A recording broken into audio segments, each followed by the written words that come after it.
एक कहानी सुनाते छोटी सी। यदि तुम गुस्से को अपने पास बनाए रखो तो किसका नुकसान है? क्यों भाई, किसका नुकसान है? तुम्हारा नुकसान हो रहा है, जिसके अगेंस्ट तुमने गुस्सा रखा हुआ उसका नुकसान हो रहा है। ऐसा कि नहीं है? यदि आप अपने हाथ में एक जलते हुए आग का टुकड़ा, कोयले का टुकड़ा रख लो और सोचो कि इसको हम फेंकेंगे उसके ऊपर, आने तो दो, तो तुम किसका नुकसान कर रहे हो? तुम अपना हाथ जला रहे हो। यही हाल तुम्हारा होता है जब तुम गुस्सा होते हो, तुम नुकसान अपना कर रहे होते हो। तो देखो, गुस्सा होना एक नेचुरल प्रोसेस है। ऐसा नहीं कि कोई गुस्सा होगा ही नहीं, कभी भी हम भी होते हैं, लेकिन हम फ्रैक्शन ऑफ सेकंड में होते हो, खत्म कर देते हैं कि अपने को रखना ही नहीं इसको। नेगेटिव थॉट है हमारे पास। खुशी भी बहुत लंबे समय तक रखना, इसकी भी कहानी सुनाता हूं, ठीक है। एक बंदे ने लॉटरी का टिकट खरीदा और अपने नौकर को रख दिया कि रख देना इसको जरा, और उसमें 50 करोड़ की लॉटरी लग गई। ये बात नौकर ने देख ली उसमें। उसको लगा साहब मालिक को 50 करोड़ की लॉटरी लग गई है, लेकिन इनको ऐसा बताया जाए कि इनको शौक ना लगे, नहीं तो शौक लग जाएगा तो बेचारे परेशान हो जाएंगे, पगला जाएंगे खुशी के मारे। तो जाके बोला, मालिक लॉटरी की टिकट आपने लिया था, कुछ पता लगा? बोले तुम्हें ही तो दिया था। हाँ दिया तो था मालिक, यदि निकल जाएगा तो क्या होगा? मान लो 50 करोड़ की आपकी लॉटरी लग जाए। अरे कुछ नहीं होगा रे, आधा तुझे दे देंगे। नौकरी मर गया कि वो नहीं तैयार था इसके लिए। तो जो दूसरे को समझा रहा तो खुद ही निपट गया। तो ये जो इमोशनल इंटेलिजेंस की बात मैं कर रहा हूं, ना तो ज्यादा गुस्सा ना ज्यादा क्रोध, हमें कहीं ना कहीं अपने आप को कंट्रोल्ड रखना है। यही हमारा इमोशनल इंटेलिजेंस है कि नहीं है? क्लियर? तो what is emotion? Emotion is a stirred up state of an organism. Stirred up state of an organization, यही है ना? Stirred up state of an organism. एक ऑर्गेनिज्म में जो स्टिर्ड अप, STIRRED, स्टिर, तेज तेज कुछ भी चल रहा हो, वही इमोशन है ना। चाहे सुख का हो, दुख का हो, कोई भी भाव हो, वही इमोशन है हमारा। किसी भी ऑर्गेनिज्म में हो सकता है, कुत्ते में हो सकता है, बिल्ली में हो सकता है, सांप में हो सकता है, छछूदर में हो सकता है, चूहे में हो सकता है, तुम में हो सकता है। सबके बराबर तुमको कर दिया मैंने, ठीक है? हो गया कि नहीं हो गया? तो ये जो सब में हो सकता है, यही इमोशंस है। और इमोशंस में दो चीजें होती हैं, एक इंटरनल फीलिंग्स होती हैं, आंतरिक भावनाएं होती हैं, और दूसरा उसका एक्सटर्नल रिस्पॉन्स होता है। होता है कि नहीं होता है? होता है। डर गए तो रोंगटे खड़े हो गए, गुस्सा आया तो तमतमा गए, दिमाग कमजोर हो गया आपका, माँ गाली बके जा रहे हो, लोग कह रहे हैं भाई पढ़े लिखे हैं, बताओ ठीक है कि नहीं ठीक है? क्लियर? डर लग गया तो आप भाग गए। इमोशंस ही तो है ये सब, ठीक है? तो बेसिकली हम ये मानते हैं कि दीज आर इंटेंस फीलिंग्स। जो इमोशंस हैं, they are intense feeling, favourable और unfavourable, which is directed to someone और समथिंग। यही है ना? इमोशन तो यही हो गया, स्ट्रॉन्ग फीलिंग्स, इंटेंस फीलिंग्स हैं ये। क्लियर? तो बेसिकली जो हमारी चीजें हैं, ये अपने को समझ में आती है कि ये भाई यही इमोशंस है, और इसी इमोशंस को हमें देखना पड़ता है, ठीक है? तो इमोशंस के एलिमेंट्स क्या होते हैं? वो होते हैं सब्जेक्टिव एक्सपीरियंसेस। सब्जेक्टिव एक्सपीरियंसेस हो सकता है कि नहीं होता है? किसी बात पे एकदम सरल ढंग से आदमी गुस्सा हो सकता है, किसी पे एकदम भयंकर गुस्सा हो सकता है। उसी बात पर एक आदमी कम गुस्सा होगा, एक आदमी एकदम भयंकर गुस्से में आ जाएगा। सब्जेक्टिव है कि नहीं है? सब्जेक्टिव है ना। दूसरा, फिजियोलॉजिकल रेस्पॉन्स होता है।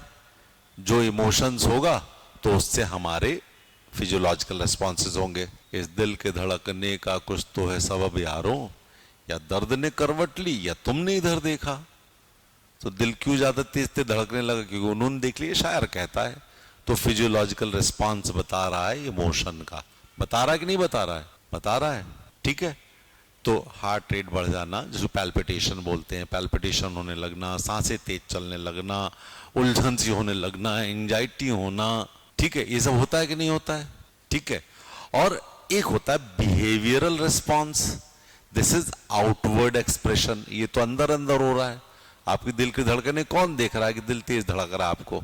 एक बिहेवियरल रिस्पॉन्स होता है, फेशियल एक्सप्रेशंस हैं, बिहेवियरल चीजें हैं, होता है कुछ चीजें, ज्यादा बोलने लगना, ज्यादा घूमने लगना, ज्यादा आपके हाथ पैर चलने लगना, ये सब दिखते हैं कि नहीं दिखते हैं आपको? होता है। कोई मर जाए तो आप भी बेहोश हो जाते हो, बिहेवियर है ना ये। तो ये जो चीजें हैं यही हमारे इमोशंस के एलिमेंट्स हैं। 3 SPB, SPB सब्जेक्टिव एक्सपीरियंस है, फिजियोलॉजिकल रेस्पॉन्स है और बिहेवियरल रेस्पॉन्स, ये 3 चीजें। अब इसके अलावा इमोशंस प्राइमरी भी हो सकते हैं, सेकेंडरी भी हो सकते हैं। तो प्राइमरी क्या है? बेसिक और यूनिवर्सल है, जो सब में होते हैं, चूंकि ये यूनिवर्सल है तो सब में होते हैं। और 8 तरीके के इमोशंस बताए जाते हैं जो प्राइमरी होते हैं। फियर, सरप्राइज, कोई अचानक से मिल जाए, आप उम्मीद ही ना कर रहे हो, वो सरप्राइज है, तो आपके आंखें फट जाते हैं, भाई तुम इस समय कैसे? फिर आप सेटल होते हो धीरे धीरे, होते हो कि नहीं होते हो? Surprise, sadness, disgust, anger, anticipation, ठीक है, एंटिसिपेशन भी एक इमोशन है कि नहीं है? मेरी ऊंची अटरिया पे कागा बोले, मेरा जिया डोरे, कोई आएगा, तो एंटिसिपेशन है कि नहीं? किसी आने के लिए वो कौवा बोल रहा छत पे, तो लग रहा कोई आएगा, है ऐसा कि नहीं है? ये सब पुराने जमाने की कहावतें आपने सुनी होगी एंटिसिपेशन की। और आप क्या एंटिसिपेट नहीं करते हो? क्यों भाई, तुम्हारे एंटिसिपेशन होते कि नहीं होते हैं? कौन से एंटिसिपेशन होते हैं तुम्हारे? ऐसे ऐसे मुंडी तो हिला रही हो, कौन से एंटिसिपेशन होते हैं? हाँ हाँ बोलो, अरे कुछ तो होता होगा एंटिसिपेट, वो इंट्यूशन होता है। ये एंटिसिपेशन की बात कर रहे हैं हम। फोन आने वाला होगा, घंटी बज जाती है, एंटिसिपेशन है कि नहीं है? और उस फोन का आप इतनी जोरों से इंतजार करते हो कि नहीं आए तो तुम्हारा पारा हाई हो जाता है, साले ये फोन क्यों नहीं किया इसने। होता है कि नहीं होता है? ठीक है, पहले चिट्ठियां आती थी, अब फोन आता है, SMS आता है, अब व्हाट्सएप आता है, ये एंटिसिपेशन है।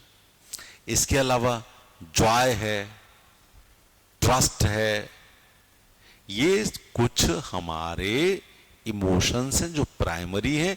इसी तरह से सेकेंडरी इमोशंस हैं, ये कॉम्बिनेशन ऑफ प्राइमरी इमोशन से होते हैं, है कि नहीं है? जैसे ऑप्टिमिज्म कॉम्बिनेशन है ना? जब आप शांत चित्त रहते हो तो आप में ऑप्टिमिज्म आता है कि नहीं आता है? और उस विषय में इंटरेस्ट हो तो आता है, तभी तो ऑप्टिमिज्म होगा। इसी तरह से कंटेम्प्ट, जब एंगर हो, डिस्गस्ट हो, तो कंटेम्प्ट कैसे इसको निपटा दें, इसको आज, कंटेम्प्ट होता है कि नहीं होता है? एंगर भी हो, डिस्गस्ट भी हो, तो ये मिक्स्ड है। इसी तरह से पॉजिटिव इमोशंस होते हैं, नेगेटिव इमोशंस होते हैं। पॉजिटिव इमोशंस वो जो हमको अच्छा लगता है, नेगेटिव वो जो बुरा लगता है। तो जो इमोशंस हैं इसका कुछ फंक्शन भी होता है। पहले इमोशंस पढ़ लें, फिर हम आपको इमोशनल इंटेलिजेंस पे लेके चलेंगे, नहीं तो गड़बड़ आएगा। इमोशंस के कुछ फंक्शंस होते हैं, ये आप लिख लीजिएगा, CMDSG, CMDSG, या SDG लिख लो, ज्यादा अच्छा है, CMSDG, ठीक है ना, सस्टेनेबल डेवलपमेंट गोल जैसा कुछ लिख लो। तो C फॉर कम्युनिकेशन, इमोशंस होंगे तभी कम्युनिकेशन होगा, चाहे गुस्सा हो, चाहे प्यार हो, चाहे बोलना हो या कहना हो। बिना इमोशंस के आप कुछ कहते नहीं, बोले यार क्या कहना है इससे, यार कोई मतलब नहीं है इससे बोलने का। होता है कि नहीं होता है? कम्युनिकेशन। दूसरा motivation, emotions motivate us to action. करते कि नहीं करते हैं? भाई आप सोचते हो कि नहीं सोचते हो कि आपने बच्चे ने खाना खाया कि नहीं खाया, चलो इसको खाना खिलाओ फटाफट, इमोशन है ना कि नहीं? ऐसा बिना इमोशन के तो तुम खाना नहीं खिलाओगे उसको, अपने बच्चे को। और किसी दूसरे के बच्चे पे आ रहा तो भी तुम्हारा इमोशन नहीं है वो, ठीक है। तीसरा decision making, emotion plus intelligence is equal to decision making. Social bonding, emotion से ही तो होगा, लव, कंपैशन, एम्पैथी, सिंपैथी, ये सब क्या है, सोशल बॉन्डिंग के लिए जरूरी है कि नहीं है। और good physical health, good physical health है कि नहीं है, क्लियर। तो आप देखो कुछ जो नेगेटिव हमारे इमोशंस हैं वो एडमिनिस्ट्रेशन में नहीं होने चाहिए। अब आ रहे हम अपने पॉइंट पर। और कुछ अच्छे जो हैं वो होने चाहिए, जैसे एंगर नहीं होना चाहिए, एक्सट्रीम फियर नहीं होना चाहिए, हेट्रेड नहीं होना चाहिए, ग्रीड नहीं होना चाहिए, एनवी नहीं होना चाहिए, और हैप्पीनेस होनी चाहिए।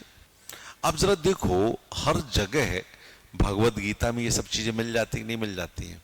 ये एनवियस स्टेट ऑफ कैकेयी था ना, जिसकी वजह से राम को जंगल भेज दिया गया 14 वर्षों के लिए। क्या कैकेयी को वो मिल पाया जो वो चाहती थी? 14 वर्ष तक की परेशानी उनको भी झेलनी पड़ी। कहीं ना कहीं ग्रीड भी था उसमें, था कि नहीं था? तो ये कुछ चीजें ऐसी हैं जो हम कहते हैं कि करप्शन का कारण ग्रीड होता है।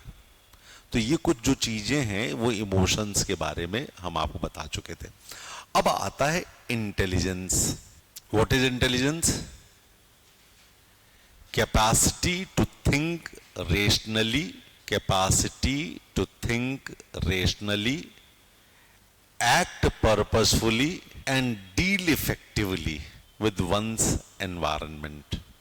With one's environment, this is intelligence. ठीक है, तो कैसे याद करोगे? TRAPDE, ट्रैप डेफ, ऐसे याद रख लो। तो TR मीन्स थिंक रेशनली। देखो हम तो तुमसे कह रहे रटना पड़ेगा, रटो इसको। फॉर्मूला भी तब बनाना जब प्री के लिए काम हो, मेंस के लिए तो रट ही जाना है इसको, ठीक है। एक्ट पर्पजफुली और deal effectively with one's environment, यही है ना हमारा इंटेलिजेंस, क्लियर। और इसी से हमने आगे किया अपना इमोशनल इंटेलिजेंस। तो इमोशनल इंटेलिजेंस में जब हम बात करते हैं तो आपको पता है तुम्हारी किताबों में सेल्फ अवेयरनेस, सेल्फ रेगुलेशन, ठीक है, और उसके अलावा मोटिवेशन, एम्पैथी, सोशल स्किल्स, ये सब चीज से जुड़ जाती हैं। और इसीलिए पीटर सेलोवे ने इसको डिफाइन किया है इमोशनल इंटेलिजेंस को। तो इसको उन्होंने कहा है ability to understand, ability to understand, use and manage your own emotions in positive ways to achieve your goals. इसके अलावा it also involves the ability to understand, empathize with and influence the emotions of others. Empathise भी करना चाहिए, दूसरों को भी समझ, अपना भी समझना है, दूसरे का भी समझना है। मैंने कहा ना सबसे पहले सेल्फ अवेयरनेस, सेल्फ रेगुलेशन, ठीक है। तो इसमें जो चीजें हैं वो हैं इंट्रापर्सनल और इंटरपर्सनल इंटेलिजेंस है इसमें, ठीक है। और एक इसमें मैट्रिक्स बनाया था सैलोवे और मेयर ने, ये पढ़ा है मैंने, पहले भी लिखवाया हुआ है। एक मैट्रिक्स बनाया था उन्होंने, उसमें है परसीविंग इमोशंस, परसीविंग इमोशंस, अपना भी दूसरों का भी परसीव करना, पहचानना, समझना, ठीक है। दूसरा अंडरस्टैंडिंग इमोशंस, पहचानो तो फिर समझो भी। तीसरा है यूजिंग इमोशंस, इनका इस्तेमाल भी करिए, यूजिंग इमोशंस। और चौथा है मैनेजिंग इमोशंस, PEUEUEME। ये चारों चीजें हैं। तो जो मैनेजिंग इमोशंस है वो डिजायरेबल अपने को बना लेना इमोशंस, ठीक है। ये किसने दिया है? ये दिया है सेवॉय ने और मेयर ने। जरूरत नहीं रटने की, एक दूसरा है मिक्स्ड मॉडल इमोशनल इंटेलिजेंस का। उसमें उन्होंने कहा है कि 5 कंपोनेंट्स होते हैं इसमें। ये डैनियल गोलमैन का है, डैनियल गोलमैन का। और ये 5 कंपोनेंट्स कौन से हैं? सेल्फ अवेयरनेस, याद आ रहा है कौन कौन से? सेल्फ अवेयरनेस, दूसरा लिखो एम्पैथी, तीसरा मोटिवेशन, चौथा सेल्फ रेगुलेशन और पांचवा सोशल स्किल्स। ये 5 हैं डैनियल गोलमैन के। तो basically self awareness, social awareness, self regulation, social skills, ये सब चीजें मान लो और इससे आता है मोटिवेशन और मोटिवेशन से आपका काम हो जाता है। तो बेसिकली जो मोटिवेशन तीसरा मैंने लिखवाया है वो 2 चीजें हैं, उन दो चीजें दोनों तरफ है, उससे वो मोटिवेशन निकल करके काम होता है हमारा। ठीक है, अब जब हम बात करते हैं तो इमोशनल इंटेलिजेंस से क्या क्या चीजें बनती हैं, तो बेसिकली देखा जाए तो 5 ट्रेट्स इससे हमको मिलती हैं इमोशनल इंटेलिजेंस से। एक तो वेल बीइंग ट्रेट्स हैं, वेल बीइंग ट्रेट्स हैं जिसमें हैप्पीनेस है, ऑप्टिमिज्म है, सेल्फ एस्टीम है। ये पहले जब वेल बीइंग ट्रेट्स होंगे तो ये सब आपके पास रहेगा। दूसरा सेल्फ कंट्रोल ट्रेट्स हैं, सेल्फ कंट्रोल, इसमें इमोशनल रेगुलेशन है, इंपल्स कंट्रोल है, ठीक है, और स्ट्रेस मैनेजमेंट है इसमें। और इसी तरह से तीसरा है इमोशनैलिटी ट्रेट्स। इमोशनैलिटी ट्रेट्स, इससे क्या होता है? इससे empathy, perception, emotion expression, relationship management, इसी तरह से सोशियबिलिटी इससे बढ़ती है और इंडिपेंडेंट ट्रेट्स भी इससे मिलते हैं अपने को। ठीक है, अब देखो कुछ अच्छे शब्द मैं दे रहा हूं और कुछ बुरे शब्द दे रहा हूं। यदि लो इमोशनल इंटेलिजेंस हो तो लीडर कैसा होगा, और हाई इमोशनल इंटेलिजेंस हो तो लीडर कैसा होगा? लो वाला एग्रेसिव होगा, हाई वाला असर्टिव होगा। ठीक है, समझ में आ रही बात?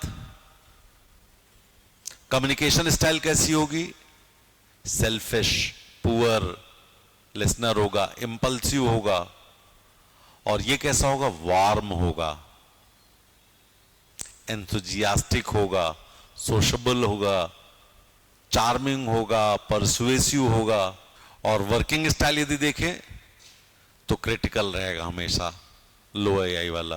ठीक है, जबकि जो हाई एआई वाला होगा वो केयरफुल होगा, मेटिक्यूलस होगा, सिस्टमेटिक होगा। और इसीलिए यदि आप देखें तो हाई ईआई से लीडरशिप अच्छी होती है, पर्सनल रिलेशनशिप अच्छी होती है, पर्सनल मेंटल हेल्थ ठीक होती है। एजुकेशन, यदि टीचर में हाई ईआई हो तो बच्चों की नीड्स को अच्छे समझता है वो। पब्लिक एडमिनिस्ट्रेशन में complex social and political dynamics में मोरल कंपास को अपराइट रखना। तो ये जो चीजें हैं वो अपने पास समझ में आती हैं। तो इंडिविजुअल लेवल पे प्रॉफिट्स एडवांटेजेस कौन कौन से हैं, कम्युनिटी लेवल पर कौन कौन से फायदे हैं। तो नक्सलिज्म को दूर करने के लिए, लूट, चोरी, डकैती, रेप, इनको दूर करने के लिए ईआई को बेहतर करवाना पड़ेगा। ठीक है, नहीं तो इंपल्सिव हो जाता है। ऑर्गेनाइजेशन लेवल पे रिलेशनशिप बिल्डिंग्स रहती हैं, नेटवर्किंग रहती है, सब अच्छा होता है। और यदि हम एक गवर्नमेंट के पर्सपेक्टिव से, एक ब्यूरोक्रेट के पर्सपेक्टिव से सोचें तो आपको नहीं लगता है सिटीजन सेंट्रिक होगा, कंड्यूसिव वर्क प्लेस एनवायरमेंट होगा, फिलिप टू नेशनल डेवलपमेंट होगा। फिलिप, बात समझ में आ रही है? और आप जरा सोचो, जितने सारे हमारे प्रोग्राम चल रहे हैं, बेटर प्रोग्राम इंप्लीमेंटेशन होगा, बेटर पॉलिसी मेकिंग होगी, खास तौर से जो एग्जीक्यूशन है उस लेवल पर ज्यादा जरूरत है इसकी, होगा। लेकिन परेशानी ये है कि हमारी ब्यूरोक्रेसी में कुछ प्रॉब्लम्स हैं जिससे ये ईआई उतना बढ़िया नहीं होता है। और वो कौन कौन सा है? माई बाप and feudal attitude in the bureaucracy, माई बाप सिंड्रोम, फ्यूडल एटीट्यूड। ये फ्यूडल एटीट्यूड पता है तुम्हें? चेतना, फ्यूडल एटीट्यूड पता है, फ्यूडलिज्म पता है, क्या होता बताओ? हाँ हाँ, ऑलमोस्ट वहीं पर है, तो थोड़ा सा क्लियर तो करो। चलो कोई बात नहीं, इतना यदि याद आ रहा तो ठीक। फ्यूडलिज्म है, फ्यूडल माइंडसेट है, माई बाप वाला एटीट्यूड है, कल्चरल गैप्स हैं, then increase reliance on technology है। तो काय का इमोशन, जो एल्गो कहेगा वो करेंगे। एनोनिमिटी, नाम ही नहीं है। Lack of appropriate training, high work pressure, ये हो गया कि नहीं हो गया? कितने सारे हैं ये सब, ठीक है। और यदि इमोशनल इंटेलिजेंस में हम देखें तो बहुत सारे एग्जाम्पल्स हैं हमारे पास, बहुत सारे एग्जाम्पल्स हैं। जैसे यदि ये इमोशनल इंटेलिजेंस नहीं होता तो राम फ्रस्ट्रेट हो जाते यदि जंगल जाते। यदि इमोशनल इंटेलिजेंस नहीं होता तो सीता को ले जाने के बाद वो अपनी आर्मी तैयार नहीं कर पाते। इमोशनल इंटेलिजेंस था। ये भी इमोशनल इंटेलिजेंस था कि जब हनुमान जी संजीवनी लेने गए, उनको नहीं समझ में आया तो जान बचानी थी तो पूरे पहाड़ी उठा लाए, ठीक है नहीं ठीक है? ये भी इमोशनल इंटेलिजेंस था कि श्रीमद् भागवत गीता में अर्जुन को युद्ध के लिए तैयार कर लिया, ठीक है, क्लियर। ये भी इमोशनल इंटेलिजेंस है कि अशोक ने कहा all people are my children, कहा। यह भी इमोशनल इंटेलिजेंस है कि सरकार अपने ब्यूरोक्रेट्स को कहती है कि सोशल एम्पैथी के साथ काम करो, करती कि नहीं करती है? 2017 में एक क्वेश्चन आया था, उस क्वेश्चन को लिखने को दे रहा हूं तुम्हें।